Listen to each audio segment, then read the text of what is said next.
Bonjour et bienvenue au webinaire en langue française du WDI, l'organisation mondiale qui défend les droits des femmes basés sur le sexe. Parce que les femmes subissent des violences en fonction de leur sexe et non pas en raison d'un sentiment intime qu'elles auraient d'être des femmes. C'est pour cette raison que le WDI est à l'origine de la Déclaration des droits des femmes basée sur le sexe. Et notre Déclaration des droits des femmes basée sur le sexe réaffirme les droits des femmes tels qu'ils ont été définis et présentés dans la CEDEF.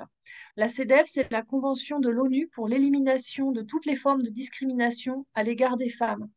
Notre déclaration compte déjà plus de 37 000 signatures à travers le monde en provenance de 160 pays.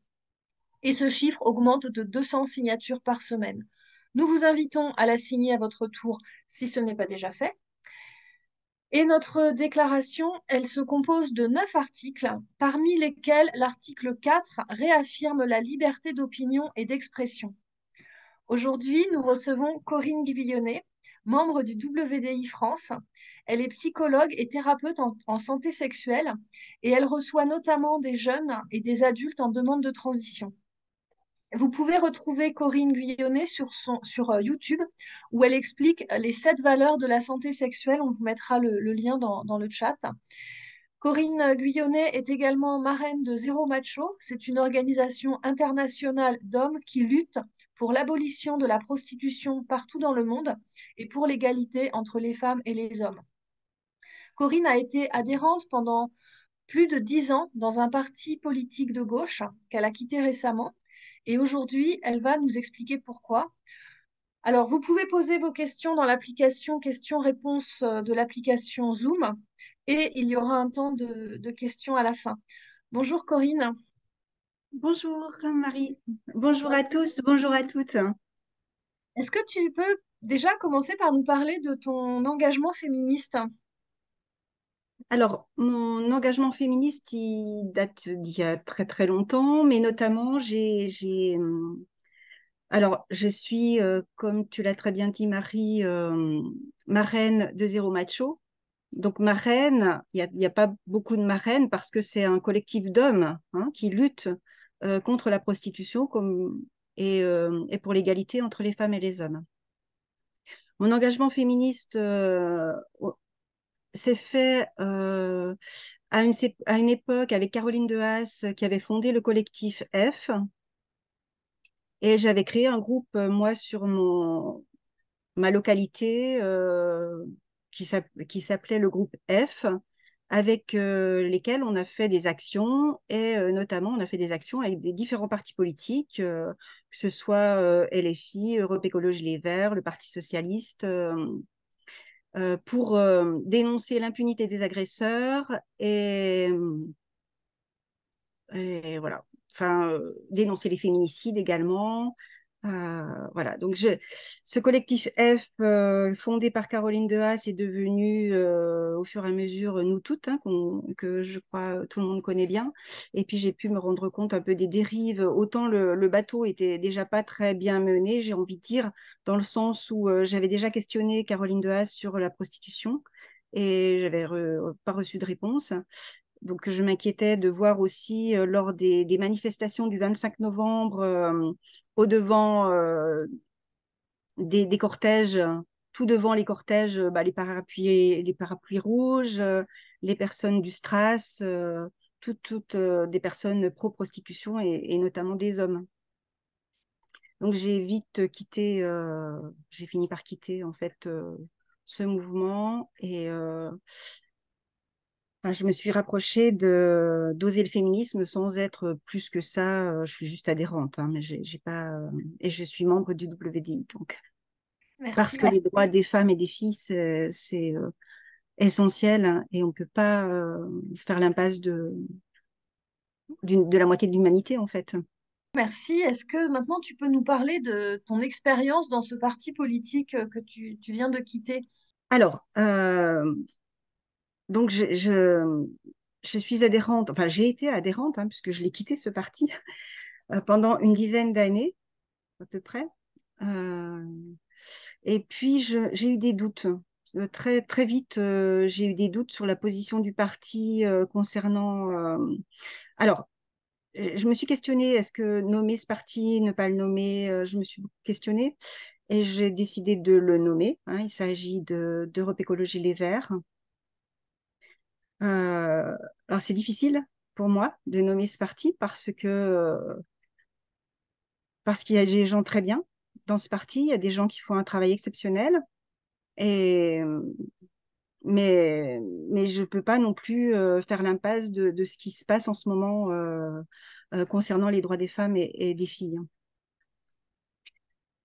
Donc les doutes, j'avais des doutes concernant surtout la prostitution. Les choses n'étaient pas claires. J'avais écrit à une candidate à la députation européenne sur cette question-là. J'ai jamais eu de réponse. Et puis les choses, lorsqu'un candidat à la présidentielle a pris position contre la loi de 2016, du 13 avril 2016, la loi abolitionniste de la prostitution. Là, je me suis dit, oh là, non, non, là, c'est pas possible. Et puis, concernant la GPA également, hein, où il était ouvert, favorable à une GPA éthique. Et puis, au printemps, alors, en ce qui concerne le mouvement enfin, l'idéologie transgenre, les choses n'étaient pas forcément très claires. Je savais qu'il y avait des commissions. Alors, dans ce parti, il y a différentes commissions. Il y a la commission transport, la commission énergie, la commission féminisme, la commission LGBTQIA+. Et toutes ces commissions sont force de proposition, normalement. C'est des instances de réflexion, et puis elles peuvent être force de proposition qui sont ensuite validées par le parti. Et au printemps est diffusé un ABC queer. Un ABC queer qui reprend le lexique, c'est un petit peu sur le modèle de ce que le planning familial a produit, hein, c'est-à-dire voilà les mots qu'il faut utiliser, les termes qui sont corrects et puis les termes qui sont incorrects. Donc, ouais, euh, je vais peut-être vous présenter l'ABC queer. Donc, je vais partager mon écran. Bien. Alors, dans cet ABC queer, il y a quasiment aucune occurrence du mot femme, hormis pour parler de soit des femmes cis, soit des femmes transgenres. Et pour rappel, une femme est une femelle humaine adulte et c'est important de sortir du déni de la matérialité du sexe, hein, l'oppression des femmes est fondée sur le sexe et non sur le genre, hein. Si on excise une petite fille, c'est pas en raison de son genre, mais en raison de son sexe. Donc ça, c'est important de le rappeler. Euh, Donc, en fait, dans cet ABC queer, les femmes sont carrément supprimées. On ne parle plus du tout des femmes. Elles sont invisibilisées, alors que les mots ont un sens. Les mots permettent d'exprimer une pensée et supprimer des mots revient à nier euh, l'existence de ces personnes. Mais c'est pareil pour les lesbiennes, pour les gays et d'une manière plus générale pour l'homosexualité qui a disparu du langage. Par contre, on sent bien que dans cet ABC queer, le thé a pris toute la place. Alors, un des mots qui est défini dans cet ABC, c'est le mot cisgenre. Personne dont l'identité de genre correspond à celle qui lui a été assignée à la naissance, notamment à la vue de ses caractères sexuels. Assigné à la naissance, ça pose quand même question. Est-ce que un sexe est assigné à la naissance? Eh bien non, un sexe, il n'est pas assigné à la naissance, il est observé, il est constaté. Soit il s'agit d'un sexe mâle, donc garçon, soit il s'agit d'un sexe femelle, donc fille. Alors, on parle souvent, ce qui est mis en avant, c'est l'intersexualité, qui aurait des intersexes et que du coup, ce serait peut-être un troisième sexe. Mais en fait, l'intersexualité, c'est une anomalie soit gonadique, soit chromosomique ou autre, mais c'est une anomalie qui confirme en fait la binarité du sexe entre mâle et femelle.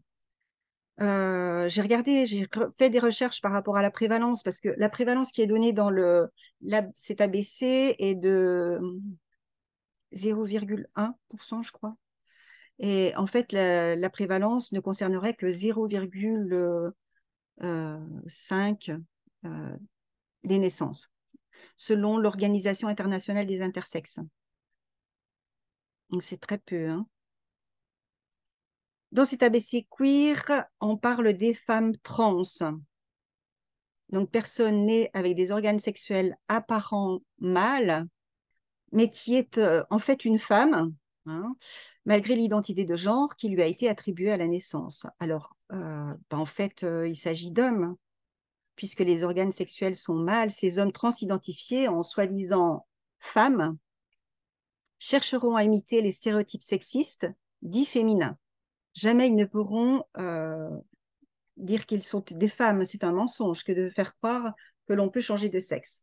On ne peut prendre l'apparence de l'autre sexe. On peut que prendre l'apparence de l'autre sexe. On ne peut pas changer son sexe, en fait, hein. C'est un mensonge.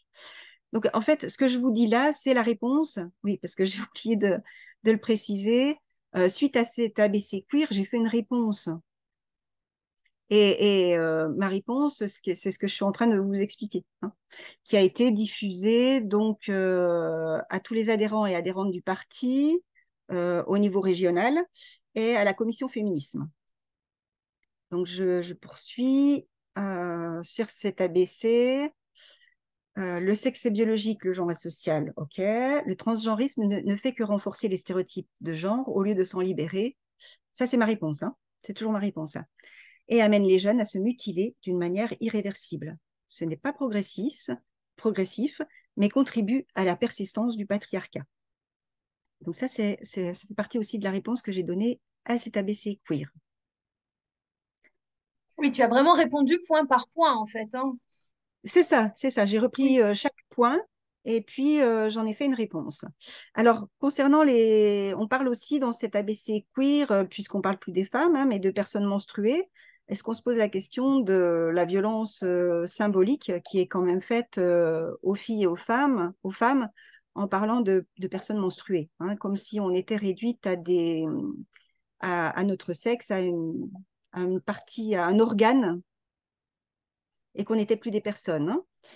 Alors, pour eux, personnes menstruées, ensemble qui regroupe des femmes cisgenres, certaines personnes trans, et notamment des hommes trans, des personnes non binaires, intersexes, mais qui ne concernent pas, par exemple, les personnes ménopausées ou prépubères, quel que soit leur sexe, leur genre. Il y a aussi les personnes qui ont un utérus, ensemble de personnes qui ont un utérus. Il peut s'agir de femmes cisgenres, toutes n'ont pas d'utérus, selon cet ABC queer. Il peut s'agir de femmes cisgenres, de certaines personnes ou hommes trans, de personnes non binaires ou intersexes. Ce terme permet de ne pas propager l'inexactitude scientifique et sociale femme égale utérus. Donc, c'est une immense violence que de nous réduire à des organes ou à nos menstrues. En plus, ce qui est fou, c'est que du coup, il n'y a plus du tout de mots pour nommer les femmes. Mais par contre, mais qu'est-ce que j'en ai à faire, pour être poli, quand je rencontre une femme, de savoir si elle a un utérus ou pas? Quel est l'intérêt de dire ça, c'est une personne à utérus et ça, c'est une personne qui n'en a pas? C'est complètement. Ça n'a aucun intérêt. Oui, je crois que c'est une façon de nous effacer, hein, d'effacer les femmes.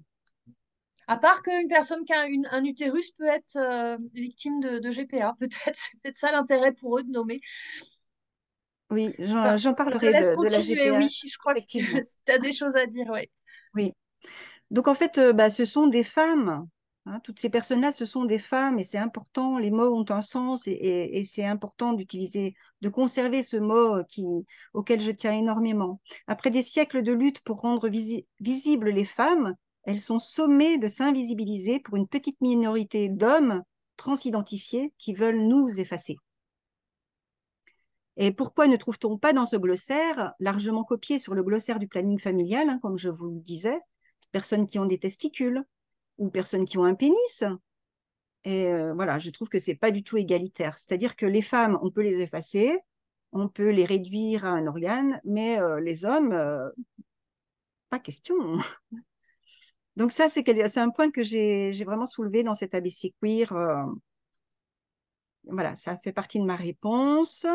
Ensuite, un autre terme qui était présenté dans cet ABC Queer, mépris et hostilité systémique qui pèsent sur celles et ceux qui exercent le travail du sexe.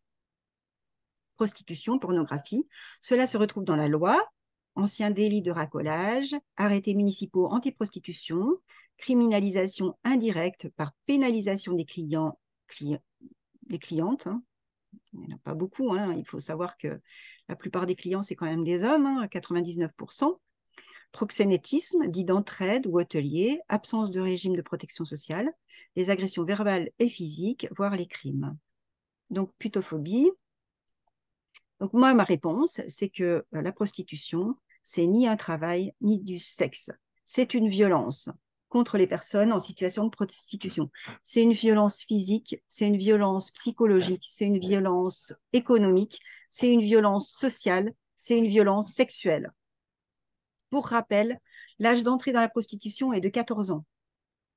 Et c'est souvent des jeunes qui ont vécu des psychotraumas, qui ont vécu des maltraitances, qui ont vécu des violences sexuelles dans l'enfance. Donc la position de défendre la prostitution correspond à défendre le droit des hommes à accéder au corps des femmes moyennant paiement. On est loin de la santé sexuelle. Alors, je vais vous présenter rapidement la santé sexuelle parce que je pense que c'est important de rappeler les bases de qu'est-ce que c'est que la santé sexuelle. Alors, c'est dans la diapo suivante. Voilà. Il y a une définition qui émane de l'Organisation mondiale de la santé qui dit que la santé sexuelle, c'est un état de bien-être physique, émotionnel, mental et social en lien avec la sexualité. Ce n'est pas que l'absence de maladie, de dysfonctionnement ou d'infirmité. La santé sexuelle requiert une approche positive et respectueuse de la sexualité et des relations sexuelles, ainsi que la possibilité d'avoir des expériences sexuelles agréables et sûres, sans contrainte, discrimination et violence. Et puis, je vous présente les 7 valeurs que vous pouvez retrouver sur YouTube, les 7 valeurs de la santé sexuelle. Donc, première valeur, l'autonomie. C'est la liberté d'être soi avec l'autre. Deuxième valeur, le désir. Voilà, si je dois revenir pour présenter mon travail avec les jeunes, je pourrais en parler plus longuement. Donc, le désir qui est la valeur fondamentale de la santé sexuelle, c'est le pilier, je dirais, de la santé sexuelle. Est-ce que j'ai du désir pour ma ou mon partenaire? L'égalité, être dans une situation d'égalité, il n'y a pas pas de lien de subordination ou de domination, de pouvoir de l'un sur l'autre. Parce qu'à partir du moment où il y a une relation inégalitaire, c'est la porte ouverte à toutes les violences. La réciprocité, c'est important qu'il y ait une réciprocité des désirs. J'ai du désir pour mon conjoint ou ma conjointe, mais est-ce que mon conjoint ou ma conjointe a du désir pour moi? Le respect, une valeur fondamentale qui fonde nos sociétés. La sécurité, c'est important de se sentir en sécurité avec son partenaire ou sa partenaire. Voilà, c'est une sécurité intérieure et extérieure également. La satisfaction, c'est-à-dire que cette relation va participer à mon bien-être, à mon épanouissement. Je ressens du plaisir, de la joie, du contentement. Voilà, ça, c'est les 7 valeurs de la santé sexuelle que vous pouvez donc retrouver sur YouTube. Alors, je reviens. Maintenant, j'ai posé. Alors, ces 7 valeurs de la santé sexuelle, je me suis inspirée des travaux de Joël Mignot, qui a beaucoup travaillé sur santé sexuelle et droits humains. Voilà, je reviens donc à la prostitution. Donc, dans la prostitution, les 7 valeurs, elles n'y sont pas, hein. La personne, elle n'est pas autonome puisqu'elle est dans un contrat. Elle a un contrat. Elle n'a pas de désir, hein. Voilà, elle doit réaliser le contrat. Et puis, si elle veut être payée, eh bien, donc il n'y a pas de désir, donc il n'y a pas de réciprocité. Il n'y a pas de respect. Il n'y a pas de sécurité. Il n'y a pas de satisfaction. Enfin, en tout cas, aucune des valeurs n'est présente dans la prostitution. Donc, on n'est absolument pas dans la santé sexuelle. Donc, avec la loi du 13 avril 2016, eh bien, le mépris et l'hostilité pèsent maintenant sur les clients, alors que les personnes en situation de prostitution peuvent bénéficier de parcours de sortie de la prostitution par des associations habilitées, comme par exemple le mouvement d'Uni. Donc la honte a changé de camp. Elle n'est plus du côté des personnes en situation de prostitution, mais du côté des clients prostitueurs. Donc ça, c'est la réponse que j'ai faite par rapport à la putophobie. Et ce terme de putophobie, il est quand même incroyable parce qu'il permet de mettre dans la même catégorie les clients prostitueurs, les prostituées et les proxénètes, comme si les intérêts des trois, c'était les mêmes. Et là, je trouve que Exactement. tu expliques vraiment bien en quoi c'est pas du tout le cas. Mm. Alors, d'autres exemples dans la l'ABC queer, c'est par exemple, il y a le sexe, hein, ensemble de caractéristiques biologiques, bah oui, hein, qui permettent de classer l'individu dans des catégories définies, notamment d'après les fonctions reproductives. Le sexe biologique inclut les organes génitaux, reproducteurs, le système endocrinien, les chromosomes, etc., les caractères sexuels secondaires. Et là, la phrase qui tue. La biologie et la médecine étant normatives, le concept doit également être déconstruit. Donc, il y a un vrai déni de la biologie et de la matérialité du sexe. Alors que c'est cité précédemment, hein, on est vraiment dans la dissonance cognitive, là, hein. Un autre exemple, c'est SWERF,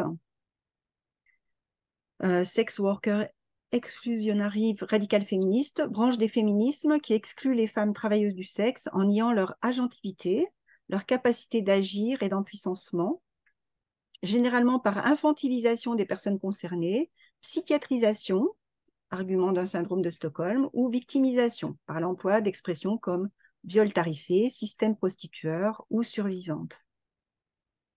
Comme je vous l'ai expliqué tout à l'heure, la prostitution, c'est une violence, voilà, c'est une vraie violence contre les femmes.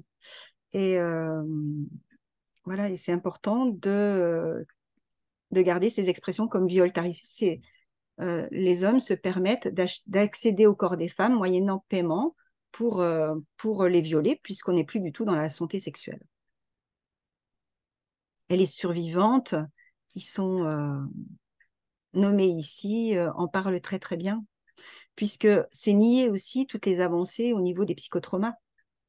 C'est-à-dire que quand on est dans la prostitution, enfin, la plupart du temps, les personnes se dissocient. Elles sont dans une dissociation traumatique pour ne rien ressentir, pour se protéger. C'est bien connu dans les psychotraumas.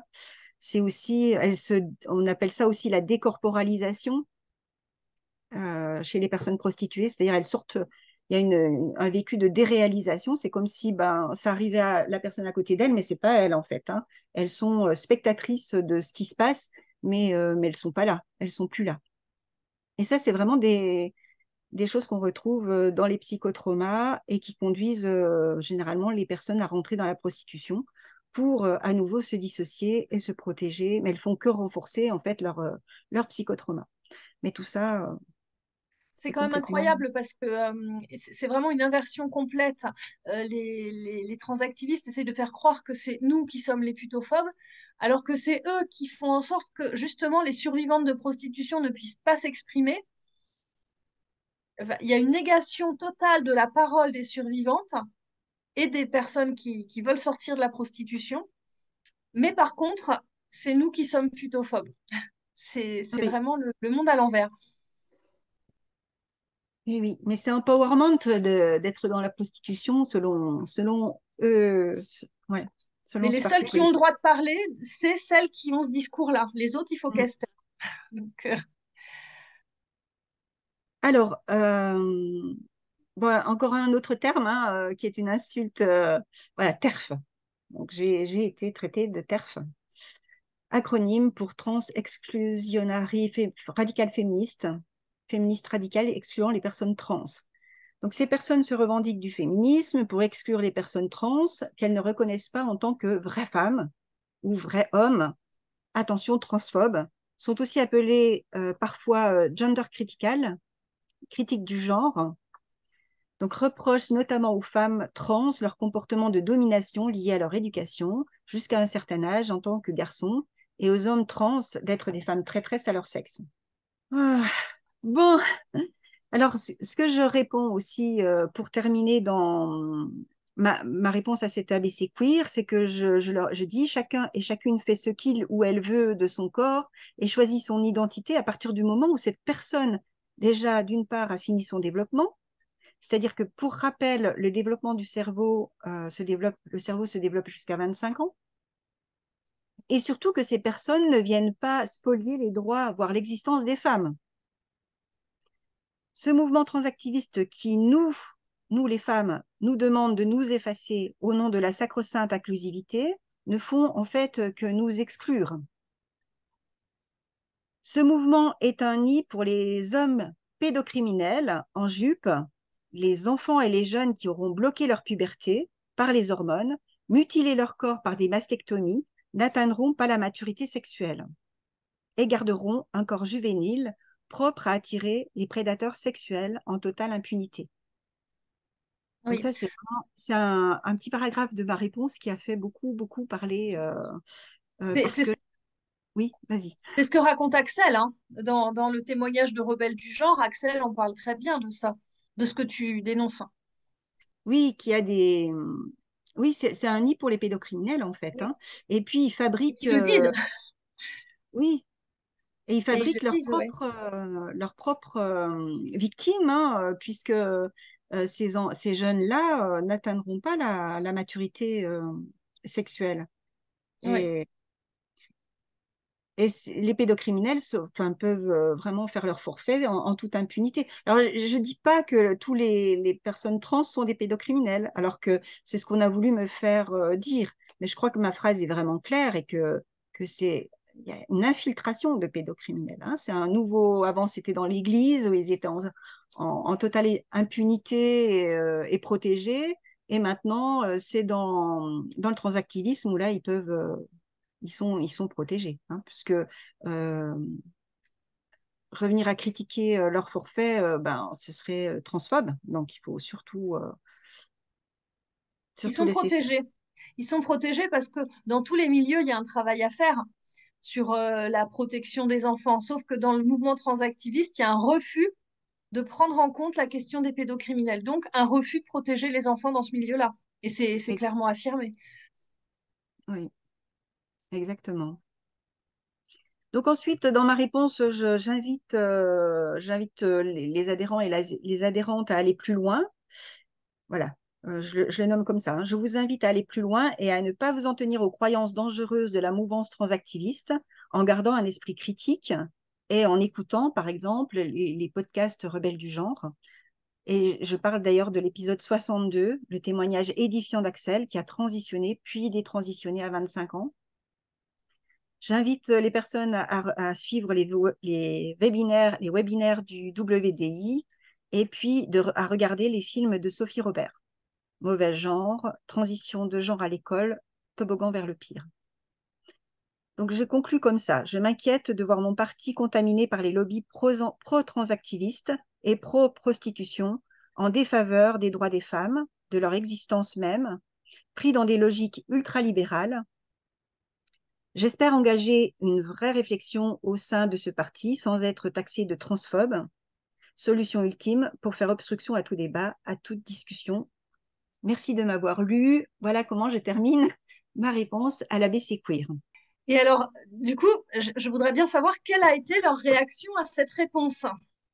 Comment ils Alors, les ont... réactions étaient extrêmement violentes, puisqu'on m'a menacé de porter plainte en justice, que je blessais des gens. Et puis, il y a surtout ce passage sur les pédocriminels voilà, qu'il fallait que je m'excuse, qu'il fallait que je clarifie ma pensée, qu'il fallait que j'étais une TERF, que j'étais transphobe et d'extrême droite. Mais Voilà, il faut la savoir qu'en totale. plus, ce mot TERF, c'est pas seulement une insulte, c'est un mot qui autorise tout l'ensemble du mouvement à exercer toutes sortes de pressions sur la personne. c'est pas qu'une insulte, c'est aussi une menace, hein. Donc c'est pas rien. Oui, oui, oui. En tout cas, j'étais sommée de revenir sur mes propos, de me taire. Enfin, voilà, il y a eu, oui, des réactions extrêmement violentes. Alors, j'ai eu quand même des soutiens également. Oui. J'ai eu des soutiens, mais c'est que des soutiens en off. En fait, les personnes m'ont expliqué qu'elles étaient complètement d'accord avec moi, que c'était très courageux de ma part d'aller au front comme ça, qu'il fallait. D'ailleurs, on m'a dit, mais faut rien lâcher, il faut y aller. Enfin, et sauf que c'était qu'en off. J'ai reçu en fait très très peu de soutien d'une manière visible par tous les adhérents et adhérentes. Comment tu J'ai- expliques le fait que les gens te soutenaient pas officiellement? alors, je crois que pour beaucoup d'entre elles, euh, elles ont peur Mm. de s'exprimer sur ces sujets-là. Elles ne connaissent pas le sujet, donc elles ne se sentent pas légitimes non plus d'en parler. Elles ont l'impression que, bah, comme en fait, ce que fait planer aussi cette mouvance transactiviste, c'est-à-dire il y a plein de termes, on n'y comprend rien, on a l'impression que c'est très compliqué. Euh, donc il y avait, voilà, mais je crois qu'il y a beaucoup de peur et de pas se sentir légitime, de pas sentir, de pas connaître suffisamment le sujet pour s'exprimer sur cette question. C'est Mais fou ce que tu dis là sur il y a plein de termes, mais je crois vraiment que cette multiplication des termes, ça permet à la personne en face de penser qu'elle est bête. C'est-à-dire que c'est tellement, il oui, c'est complique ça, tellement des choses très simples qu'on Mm, finit par se dire, bon, bah, ça a l'air si compliqué, je comprends rien, c'est que l'autre doit être plus intelligent que moi, et comme ça tout permet de à faire taire fait. les autres, quoi. Oui, et Ouais, puis finalement, je lâche aussi, quoi. Je lâche, j'y oui, comprends rien, donc je laisse ce domaine à d'autres, je ne critique pas et je me sens pas légitime pour critiquer, du coup. ouais. Et Je voulais savoir ensuite, qu'est-ce qui t'ont reproché, parce que là, tout ce que tu nous as lu de ta réponse, il n'y a rien de transphobe. Enfin, du coup, qu'est-ce qui t'a été reproché précisément par ce groupe? alors il y a surtout euh, bah, le petit paragraphe sur les pédocriminels hein, qui sont infiltrés parmi les trans. Mhm. Donc ça a été vraiment, oui, ouais, ouais, c'est surtout ce paragraphe-là, mais aussi ma position par rapport à la prostitution. Enfin, je crois que d'une manière générale, tout était sujet à critique hein, de ma réponse. Et du coup, euh, Mais comment ils argumentaient en fait pour dire que, parce alors que, il y avait zéro argument. oui. En fait, j'ai eu absolument aucun argument parce que moi, je demandais que ça. Bah, allez-y, quoi. Si vous n'êtes pas d'accord, bah, on discute. Argumenter, mais il y avait zéro argument. Mhm. Et C'était, ensuite, ben, en fait, oui, on n'est pas bien, quoi. bah, j'aurais blessé des gens. Voilà, j'ai blessé des gens, c'est ce qui revenait sans cesse. J'ai blessé des gens, c'est tout. Mais absolument aucun argument sur le fond.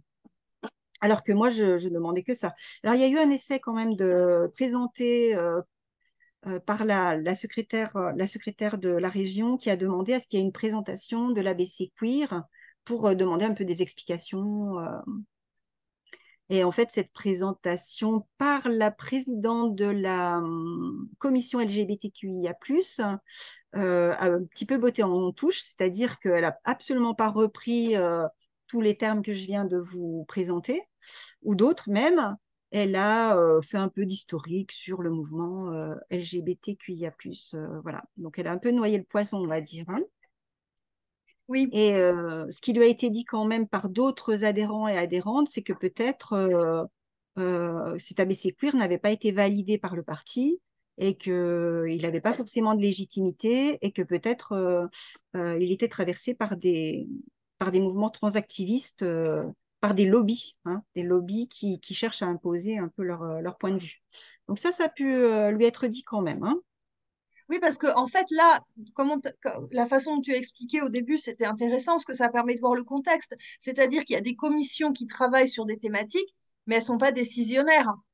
C'est ça, c'est Et ça. que Mais là, là, cette commission, c'est octroyer le pouvoir d'être décisionnaire sur quelque chose qu'ils ont travaillé entre eux, ils ont déliré entre eux, ils ont pondu quelque chose de complètement délirant et ça fait office de loi au sein du parti alors que ça a pas. C'est complètement antidémocratique en fait ce que tu décris là. Enfin, leur façon de fonctionner, c'est pas démocratique au sein d'un ah parti. bah, ça n'a pas été du tout démocratique, hein. J'ai été d'ailleurs suspendue de la commission féminisme. Moi, suspendue de la commission féminisme, quand même, hein. Oui, donc ça a un Donc, impact sur les autres commissions, c'est-à-dire que cette commission-là, non seulement impose son point de vue à tout le monde au sein du parti, mais en plus a un mot à dire sur ce qui se passe dans les autres commissions. ouais, ouais. Et C'est un donc, putsch. ouais. Ensuite, donc au niveau national, on m'a donc je vous ai dit hein, qu'il y avait eu des menaces de plainte en justice et en fait j'ai été auditionnée. On a demandé à m'auditionner par l'OPP, l'OPP qui est l'Observatoire des pratiques de la parité et des pratiques que je connaissais pas. Donc moi j'étais tout à fait favorable à être auditionnée, hein, ça me posait absolument aucun problème. Donc j'ai un peu préparé mon argumentaire hein, pour sur le fond, pour argumenter. Donc cette audition tardait à venir, c'est moi qui ai un petit peu relancé les choses et a été décidé d'une date. Donc ça c'était début juillet. Donc au mois de juillet, début juillet, l'audition a eu lieu à 20 heures le soir par Zoom. Et cette audition a été extrêmement queer, c'est-à-dire bizarre, bizarre, qui a été très bizarre. C'est-à-dire que j'avais trois personnes, enfin, il y a une seule personne qui s'était pas présentée déjà, mais dont je pouvais voir le visage et qui m'a dit, voilà, on va vous entendre, vous avez blessé des gens, donc on aimerait vous entendre et puis entendre peut-être vos excuses. Donc je leur ai déjà demandé de se présenter. Donc, ces trois personnes ont daigné allumer leur caméra et se sont présentées. Donc, bon, il y avait un homme, voilà, il m'a donné son nom, son prénom, là, il n'y a pas de souci, hein. Une autre personne, c'était juste un prénom et je ne peux pas dire si c'était un homme ou une femme à ce jour. Et puis, la troisième personne était un drag queen, puisque grimé en bleu avec des petites paillettes, des étoiles, j'entendais le son, voilà, en arrière, qui manifestement allait faire son spectacle après l'audition. Donc voilà, ces trois personnes se sont succinctement présentées, puis ont éteint leur caméra et m'ont dit on vous écoute. Donc moi, j'ai commencé voilà, à me présenter, à demander aussi pourquoi, la première chose que j'ai demandé, c'est pourquoi euh, j'étais suspendue de la commission féminisme. Et ils m'ont répondu, mais vous comprenez, vous avez blessé des gens. Dans cette commission, il y a des gens en transition ou il y a des gens qui ont transitionné et vous avez blessé des gens. Donc voilà, c'était... Ça, c'est vraiment typique du totalitarisme parce que quand même, dans la plupart des endroits, il y a un code pénal. Donc en fait, on sait les choses qu'on a le droit de faire et les choses qu'on n'a pas le droit de faire. Il y a des infractions, ça permet que on a un cadre. Et ce qui n'est pas interdit, on a le droit de le faire. Alors que quand on est uniquement sur des vous m'avez blessé, en fait, ça ne définit pas l'infraction que tu as commise. Et en fait, le système totalitaire, c'est ça, c'est que n'importe qui, à n'importe quel moment, peut être embêté pour n'importe quoi. C'est grave. C'est Oui, le je pense pouvoir que qui c'était n'a même plus... plus besoin de règles, en fait. ouais. Je pense que c'était plus une façon de m'intimider et Oui, de... ben Oui, oui. c'était pour m'intimider en fait, hein. Ben, c'est Alors, intimidant, mais parce que c'est totalitaire. Parce on te reproche pas des faits, on te reproche l'action enfin, le résultat sur d'autres personnes. mm, Mais c'est pas une erreur que ouais, toi t'as faite. Ce que ça provoque sur les autres. C'est assez incroyable comme façon de ouais. fonctionner.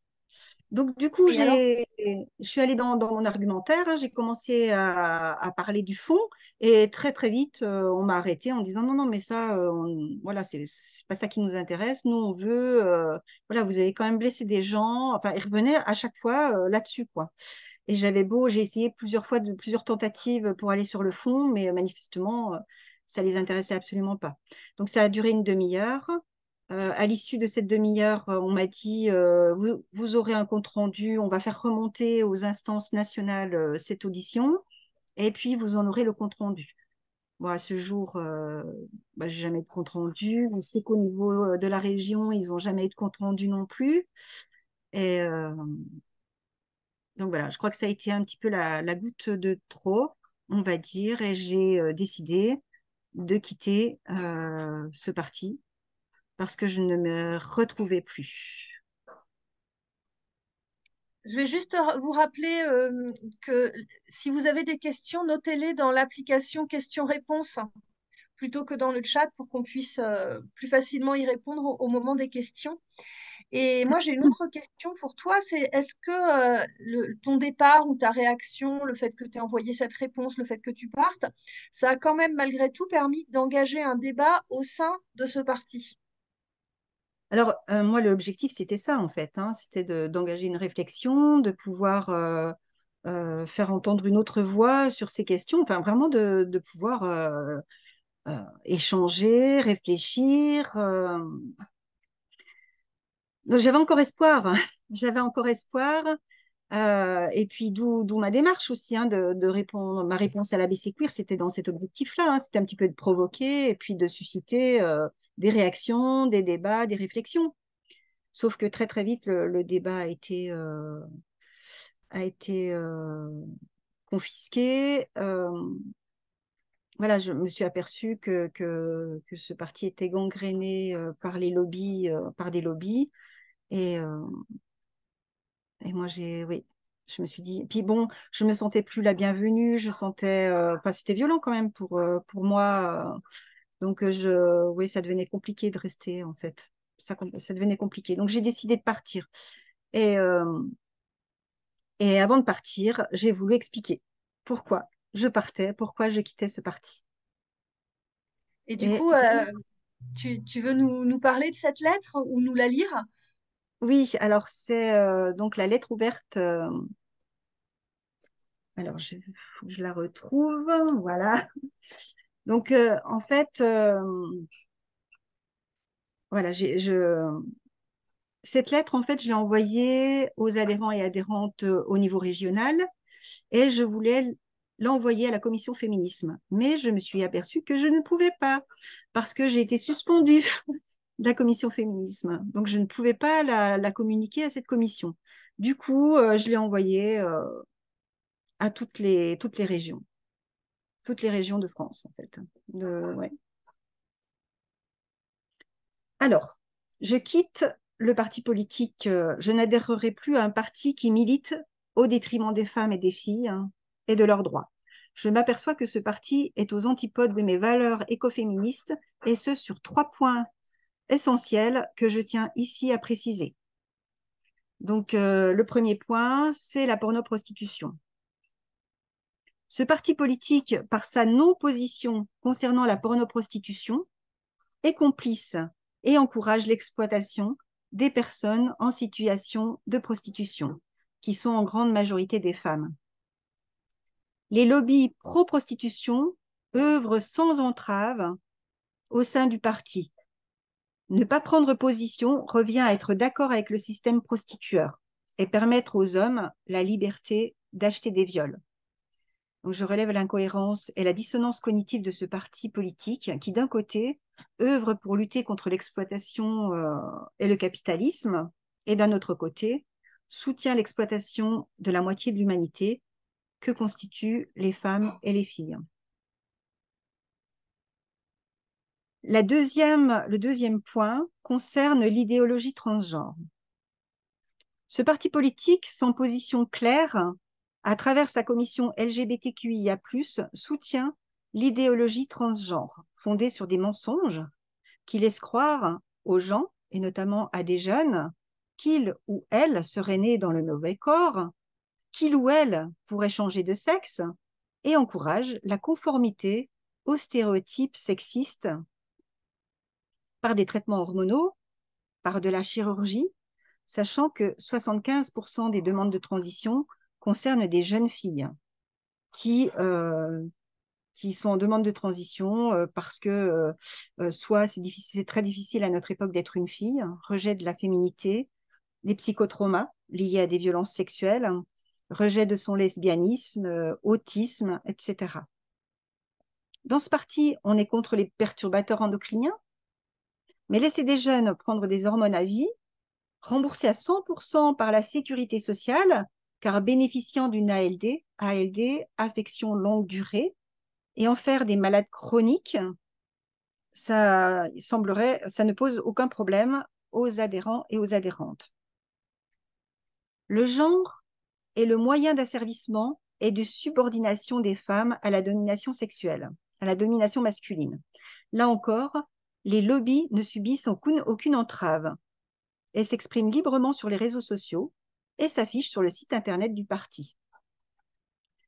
Cette idéologie est dangereuse pour les droits des femmes, pour les droits des filles, des homosexuels, des lesbiennes.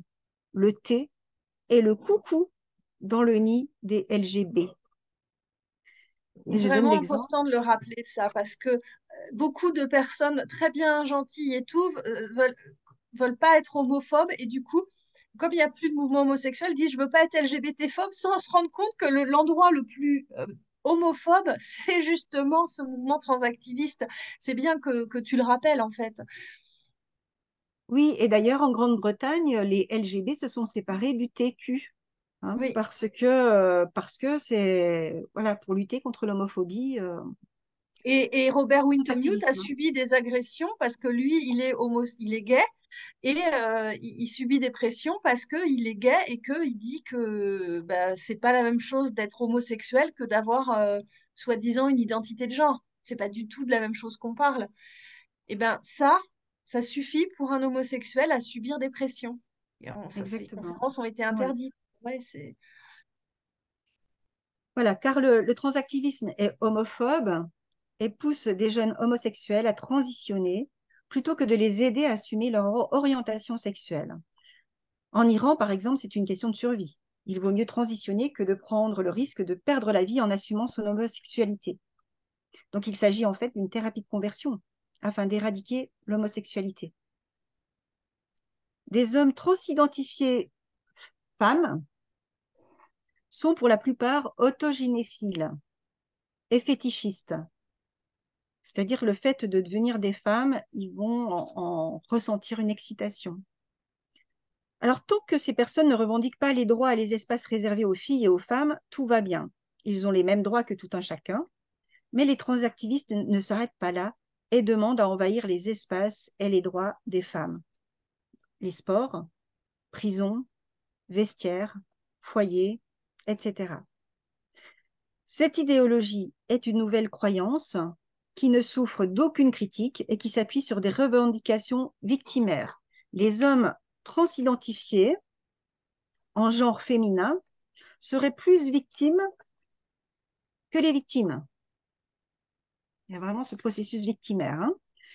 Et ce parti participe à cette nouvelle doxa et sa chasse aux sorcières. Celles qui osent prendre la parole et dénoncer le danger pour les femmes, les filles et leurs droits sont silenciées, sommées de s'excuser et de s'expliquer devant un pseudo-tribunal queer. Cette idéologie est une immense violence contre les femmes. Elle cherche à invisibiliser et déshumanise les femmes en, en les réduisant à un organe ou une fonction, personne menstruée, personne à utérus. Elle encourage la mutilation. On pourrait faire le parallèle avec le repassage des seins dans certaines populations d'Afrique ou la clitoridectomie des filles, qui sont toutes, en fait, ce sont des violences patriarcales. Elle est le pied dans la porte du transhumanisme. Ce parti s'inscrit dans le capitalisme et l'offensive néo-patriarcale qui promeut l'exploitation du corps des femmes pour enrichir Big Pharma et les lobbies. Mais pour ce parti, il y a d'autres combats à mener, hein, les énergies, le changement climatique, etc. Les femmes et les filles peuvent attendre. Elles ne sont qu'une valeur d'ajustement pour faire du féminisme washing, jouant sur la forme, parité, hein, parce que c'est un parti qui est très paritaire. Fermeture éclair pour la prise de parole. Hein, quand un homme prend la parole, ça doit être une femme qui prend la parole après, et non sur le fond, et faire passer la pilule patriarcale. La commission LGBTQIA+, de ce parti, lors du mois des fiertés, hein, parce que lors du mois des fiertés, donc cette commission a imprimé et diffusé un flyer avec 6 propositions. Et puis, je reprends la proposition numéro 1, qui est particulièrement dangereuse pour la sécurité et les droits des filles et des femmes.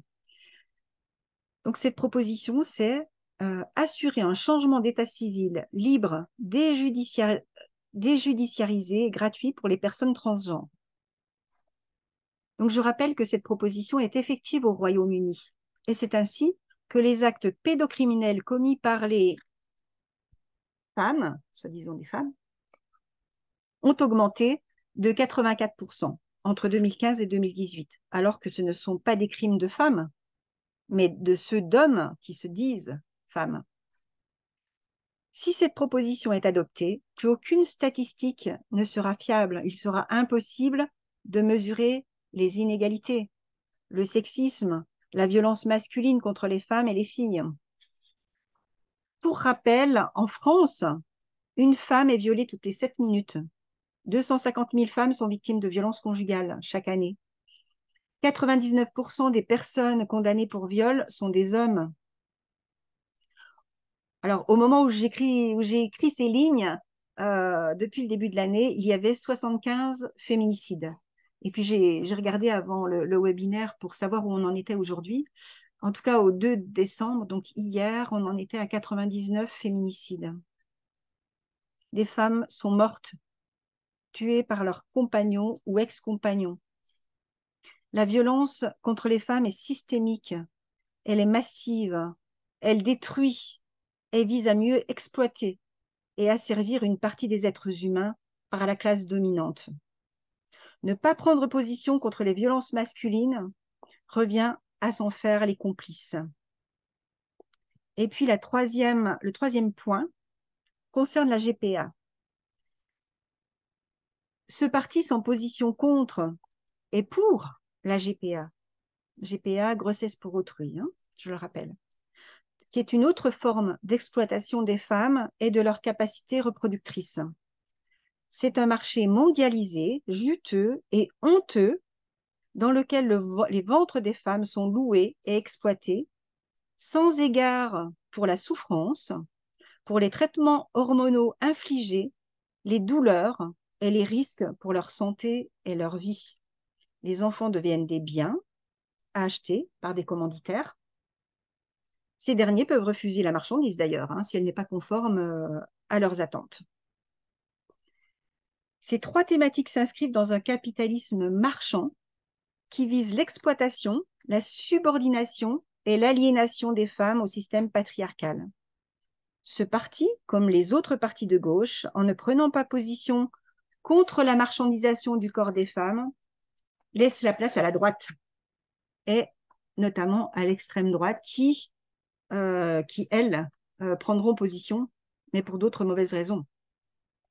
Donc tous ces partis de gauche, soi-disant progressistes, qui veulent être progressistes, inclusifs, ont une grande responsabilité dans la montée de l'extrême droite.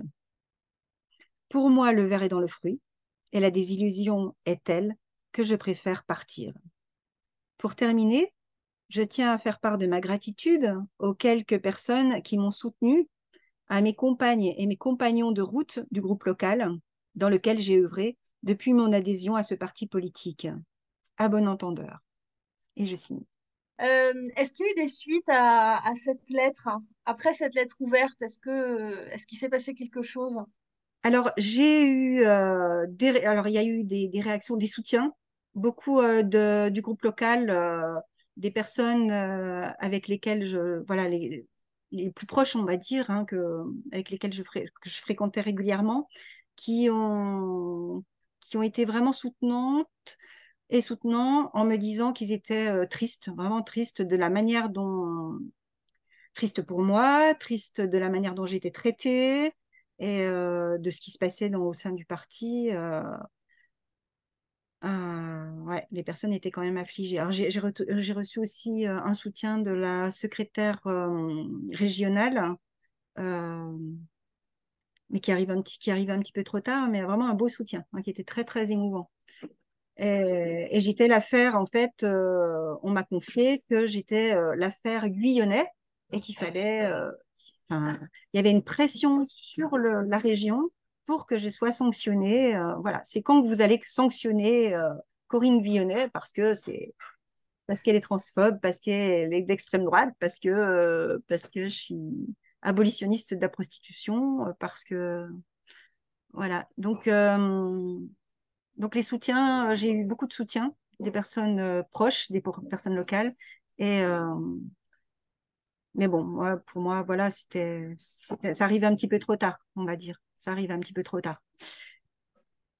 Alors, Oui.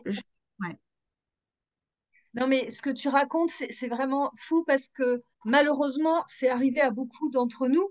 Et cette intimidation, enfin, quand ils font des tags en marquant les terres faut bûcher, ils savent de quoi ils parlent. C'est vraiment une volonté de faire une chasse aux sorcières contre les féministes. C'est vraiment de l'intimidation. Et puis, c'est la chose la plus importante à régler au sein du parti, selon eux. Et dans beaucoup d'organisations, c'est comme ça.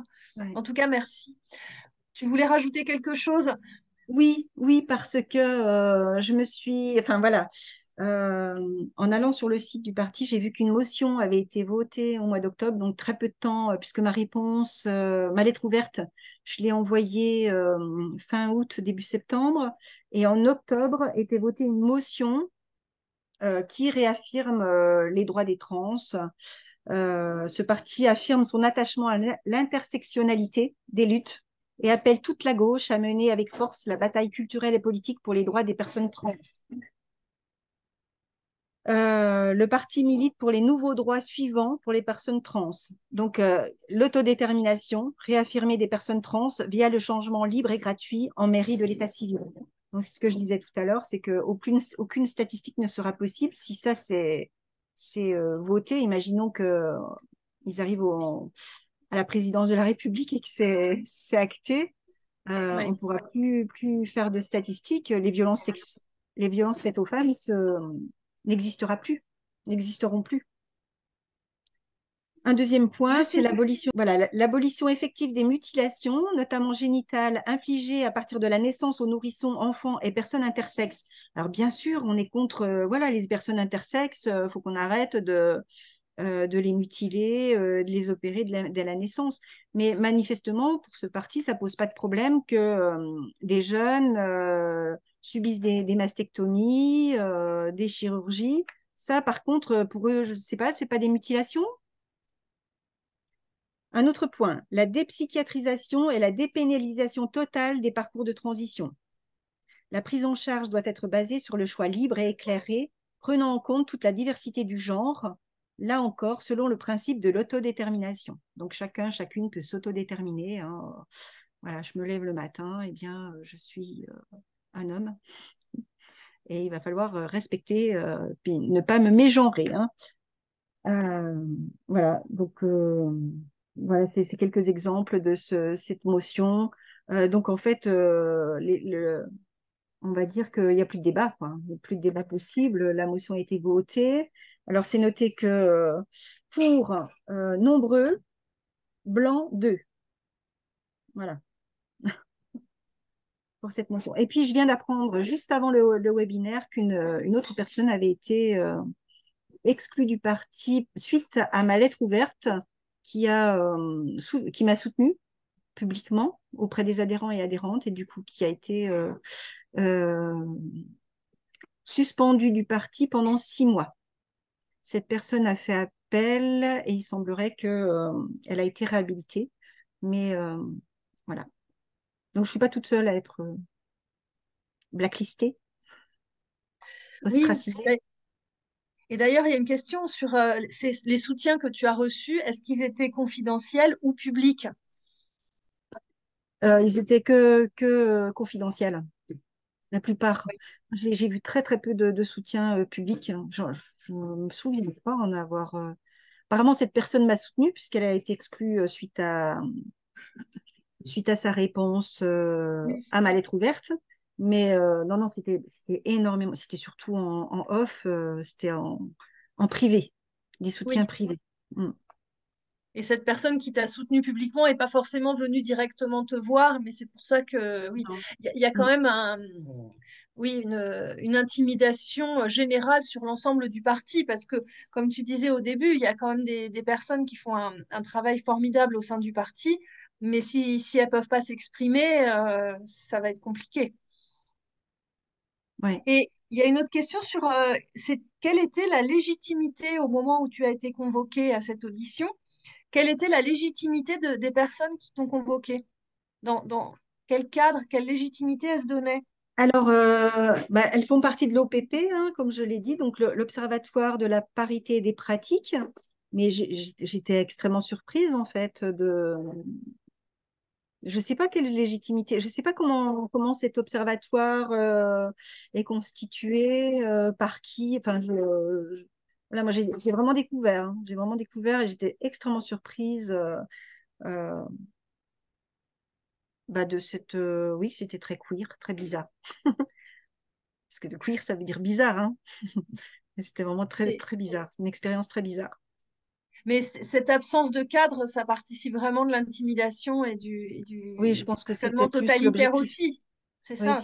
Comme il n'y a je pas de crois que c'était cadre, plus le. Ouais, ouais, ouais, c'était c'est plus permis. l'objectif. Ouais. Tout à fait. Il y a aussi plusieurs questions sur, alors une sur la pertinence écologique du choix politique des traitements hormonaux, mais ça, voilà, c'est peut-être une question, c'est peut-être un petit peu difficile d'y répondre puisque c'est pas toi qui fais ce choix, mais voilà une question, en quoi c'est pertinent au niveau écologique de choisir d'aller vers des traitements hormonaux? Et puis une autre question un petit peu dans le même genre, c'est est-ce que ce parti, il est gangréné paradoxalement par le lobby pharmaceutique? Alors, enfin, au niveau des traitements hormonaux, il faut savoir quand même que les traitements hormonaux, ils sont, euh, il n'y a pas de retour en arrière, hein. C'est quand une jeune fille prend de la testostérone, elle va avoir la voix qui va muer, qui va devenir plus grave, elle va avoir la pilosité qui va se développer, hein, elle va avoir par exemple de la barbe. Et ça, si un jour elle arrête la testostérone, il n'y a pas de retour en arrière possible, hein. Voilà, il y a des conséquences sur le développement. Et comme en France, pour l'instant, il y a pas de cadre, il y a aucune protection, j'ai envie de dire, aucune protection des enfants et des jeunes. Donc tout est possible, tout est permis, et avec des conséquences irréversibles que les jeunes ne mesurent pas forcément. Et ils sont. Ouais, enfin, il y a quelque chose d'emprise sectaire. Enfin, moi, je le sens bien dans mon travail. J'aurai l'occasion d'en reparler. Mais où toute remise en question est difficile, hein, même si on apporte de l'information concrète. Et aussi Et sur puis, le... Pardon, vas-y, continue. vas-y, Marie. Non, non, il y avait une autre question, mais si tu as Oui. d'autres choses à ajouter sur cette question, euh, est- Oui, pour... on peut pas à la fois être contre tout ce qui est les perturbateurs endocriniens, tous les pesticides, choses comme ça, et puis laisser faire ce genre de choses, notamment chez les jeunes, quoi. Enfin, c'est il y a, il y a de l'incohérence. tout à Oui. fait, tout à fait. Et puis il y avait autre chose il y avait une autre question, ça concernait, oui, si les lobbies pharmaceutiques, si ce parti était gangréné par les lobbies pharmaceutiques, c'est ça? Oui. À ma connaissance, bah, je crois pas. Je crois pas, en tout cas. J'ose espérer que non. J'ai pas, en tout cas, d'indice qui me dirait que le lobby médical, enfin chirurgical, enfin le lobby pharmaceutique opère dans. Par contre, il y a des lobbies. Ouais, il y a vraiment un fort lobby transactiviste. Il y a un fort lobby pro-prostitution, hein, le parti, la commission féminisme, je sais aussi qu'elle est gangrénée par, notamment, il y a des personnes du STRAS qui font partie de la commission féminisme. Alors, le STRAS, c'est le syndicat euh, de défense des personnes, des travailleuses du sexe, hein, soi-disant, ou des travailleurs du sexe, mais en fait, qui sont pro-prostitution, hein, clairement. Alors, moi, je suis allée voir leur charte au Stras, parce qu'ils n'arrêtent pas de dire qu'il y a les méchants, c'est le mouvement du nid et l'amicale du nid qui, eux, ne laissent pas libre choix aux personnes et que le Stras, eux, ils accueillent tout le monde. Voilà, eux, ils laissent le choix. Alors, je suis quand même allée vérifier et sur leur charte, c'est quand même écrit que pour adhérer au Stras, donc pour pouvoir être défendu par le Stras, il faut d'abord reconnaître que le travail du sexe est un travail comme un autre. Donc en fait, c'est pas D'accord. vrai. Du coup, Ben bah non, non, c'est non, clair et net. Quelqu'un qui veut sortir de la prostitution parce que c'est horrible, bah non, en fait, cette personne-là ne peut pas être soutenue par le Stras puisque elle dit que c'est pas un vrai travail, c'est vraiment, ça va pas du tout pour eux. exactement. Ouais. Donc, faut vraiment avoir ça en tête, hein. C'est pas du tout des gentils et puis ils peuvent être assez agressifs si des survivantes de prostitution donnent leur Ouais. avis Mm. et que leur avis leur convient pas. Mm.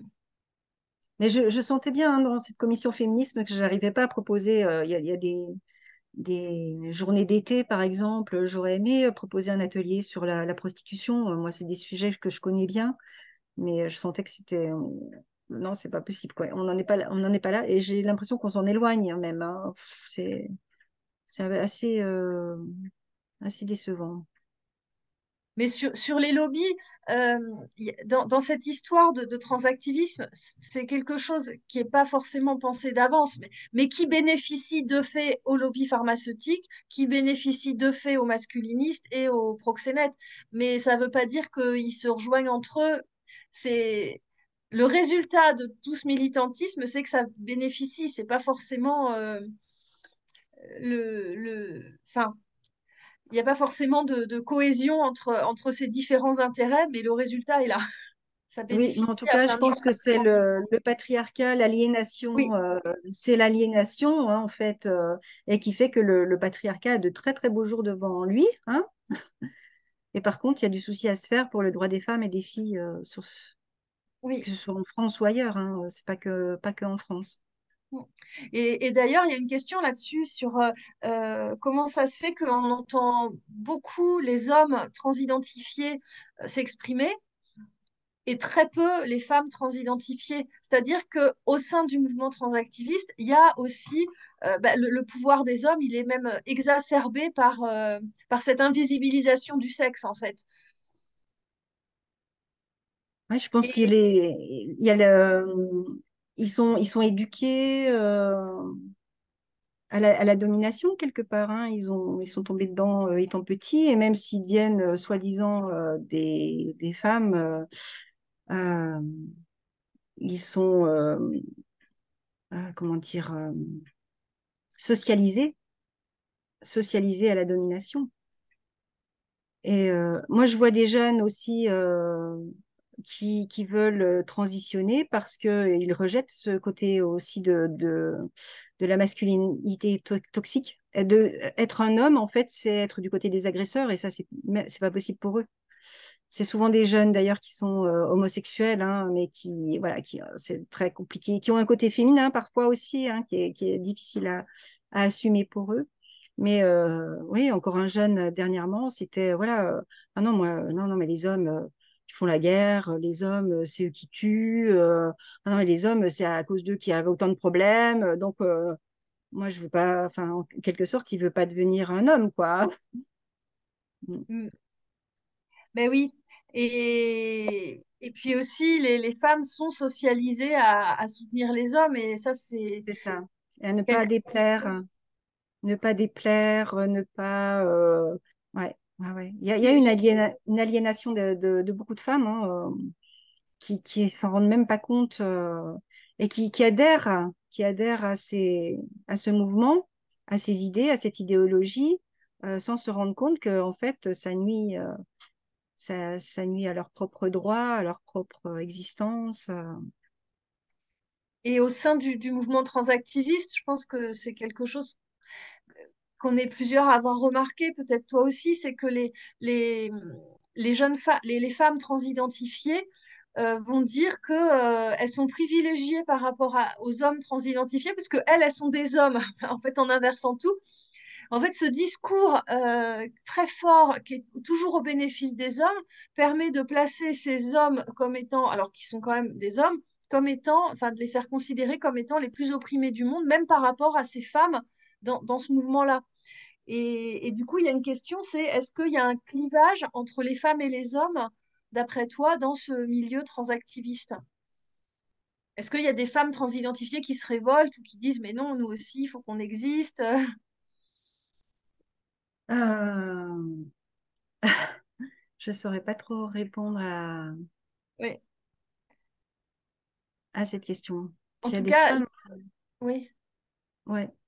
En tout cas, c'est vrai On entend que beaucoup les hommes. En tout cas, on entend oui, beaucoup les hommes et très peu oui, les femmes qui ont transitionné. C'est surtout les hommes qui parlent très fort et très haut et qui se font entendre.